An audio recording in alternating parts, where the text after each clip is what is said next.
Hi, it's Y'Anad Burrell here at the Yerba Buena Center for the Arts in the heart of the beautiful San Francisco. We are here with an exclusive interview with Judith Jamison of the Alvin Ailey Dance Company.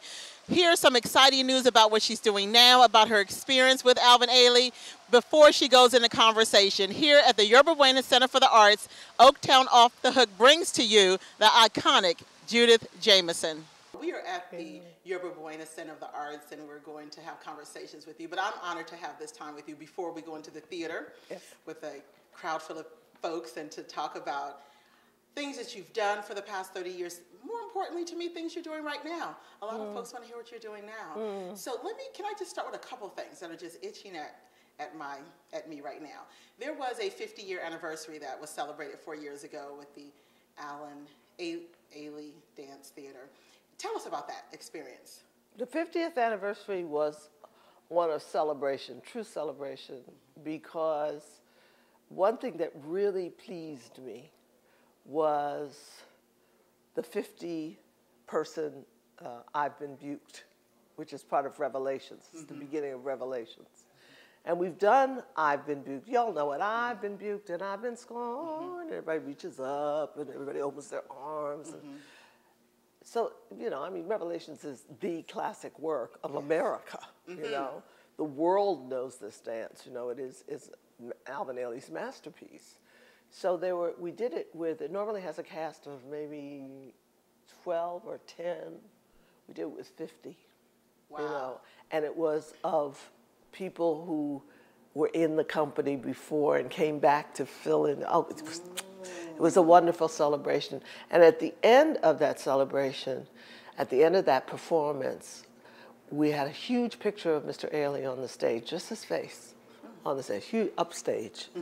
And we all laid white flowers down at the bottom. And then I was the last one on, Mr. Chaya and myself. He laid his flower, and then I laid my flower, and then the stage was clear, and it was complete silence, and the audience curtain stayed up. It was beautiful. And 50 churches across the United States celebrated in one way or another by mentioning the 50th anniversary, by saying something about Alvin Ailey. And I thought that was a beautiful, connective, wonderful experience to recognize Mr. Ailey, this African-American man who came from a little tiny town in Texas, and look where we are now. Tell us a little bit about the doll.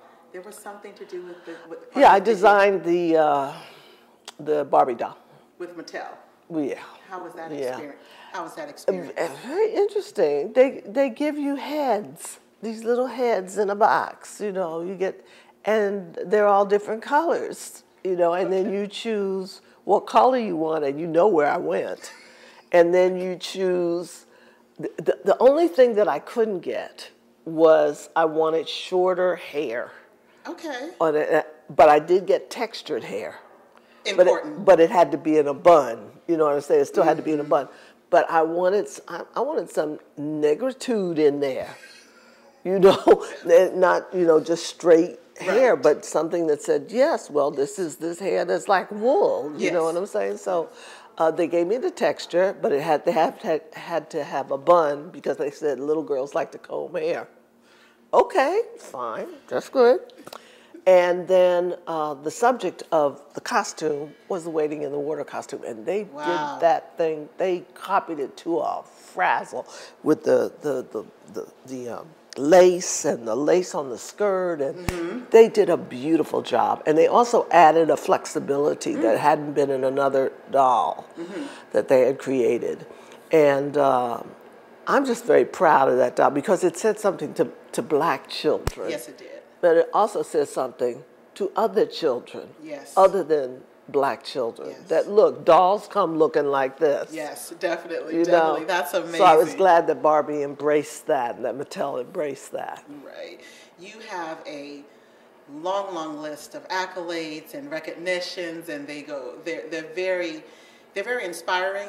And we often hear, I won't say the regular term, it takes hard work, it takes passion, it takes dedication. We do hear that a lot. I would like to hear from, and it does, yes. Where am I going with this?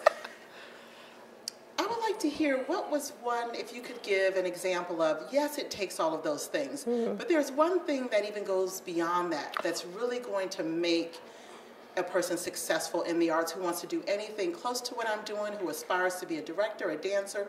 What would that be? And give us an example of that happening with you. Well, excellence is what you're constantly after, but also remembering to keep your feet on the ground. What one needs, I think, besides all of the things that you mentioned, being committed and being disciplined and loving what you're doing, but constantly remembering that you are headed for excellence, not perfection, excellence, because we're not going to be perfect, not on this earth. Not on this, that's right. But if you aim for excellence, be the best. You know, don't compare yourself with other people. You be the best. Yes. Okay?